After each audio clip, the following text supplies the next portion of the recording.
years now, Rocky Hill School has been committed to the practice of mindfulness from really kindergarten all the way up through graduation.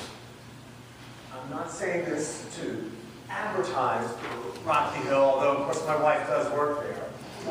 But I'm saying this because I think that the practice and commitment of mindfulness is an amazing thing. Actually, research has shown that when schools commit to practices of mindfulness, the grades improve for the students, and there's a reduction in student conflict and even in student absenteeism. This mindfulness stuff really works. Now, in case you're not familiar with the concept of mindfulness, it actually comes from Buddhist practices, and it is a sort of meditation where you're called to be fully present to the moment, to feel and to just open up your mind to whatever might come, without judgment of what comes into your mind. There are a number of sort of exercises that you can do, some with the body clenching and releasing of your muscles, breathing in deeply, holding the breath, and then letting go. Some that involve guided imagery. But it's all about making us mindful of the moment, and in that mindfulness, finding a richness that we might have missed otherwise.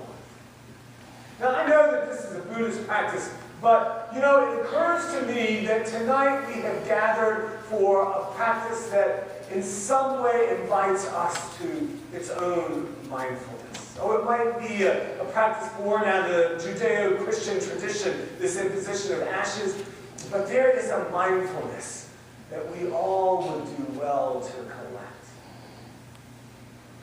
What goes through your mind as you see these ashes? In just a moment, you're going to come forward, you're going to kneel at the rail, and Dante or I will come and we'll put the mark of the cross on your forehead, and we'll say, remember that you are dust, and to dust you shall return. And let me tell you something. If you're not engaged in some kind of mindfulness at that moment, those ashes are just a smudge on your forehead. So what goes through your mind? I don't think that there's a right or wrong answer. I don't think that there's only one response to that question. So I invite you to just consider it for yourself. But I will tell you, for me, I am certainly mindful when those ashes are placed on my forehead of the brevity of life.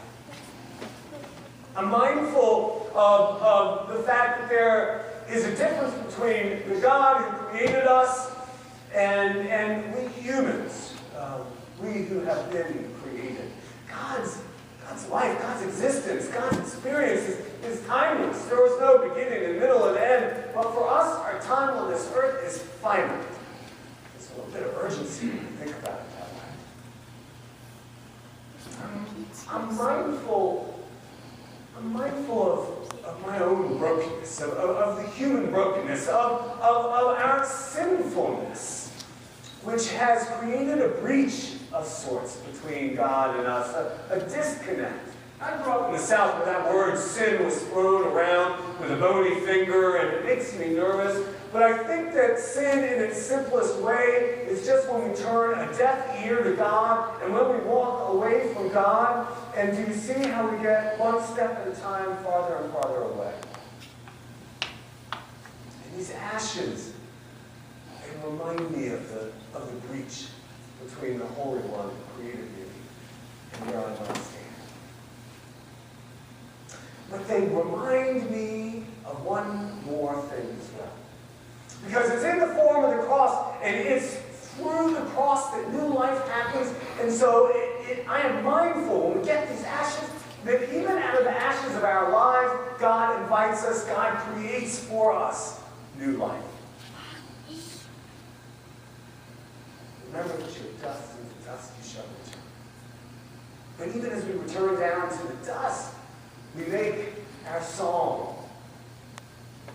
I can't say that word because we're in Lent now. But it begins with a day. And we'll say it come Easter. So I'm mindful of all those things from my own personal journey. And yet, before I sit down, I want to I want to share with you that this year, different from other years, I'm mindful not only of sort of the own personal experience for me, but there's a corporate mindfulness I have, a national mindfulness, a global mindfulness that I have that's different from previous years. And I have to say, I think it is because that there is a breach across our nation and from nation to nation, unlike years past.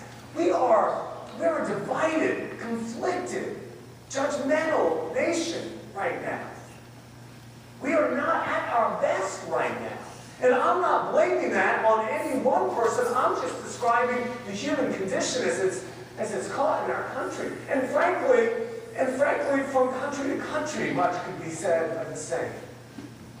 And I am mindful as I think about that. I am mindful that we would do well to observe a national moment of Lent, that our nation would do well to kneel and hear those words, remember that you are dust, and to dust you shall return.